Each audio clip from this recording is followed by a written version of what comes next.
Drone ਜਹਾਜ਼ ਹੀ ਛੱਡਿਆ ਉਹਨਾਂ ਨੇ।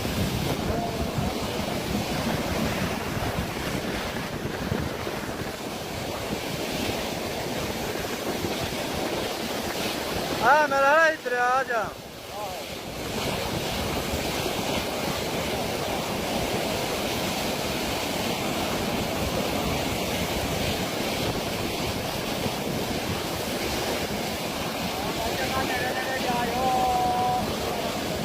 ਉਹ ਲੱਕੜ ਵੱਡੀ ਸਾਰੀ ਰੋਡ ਚ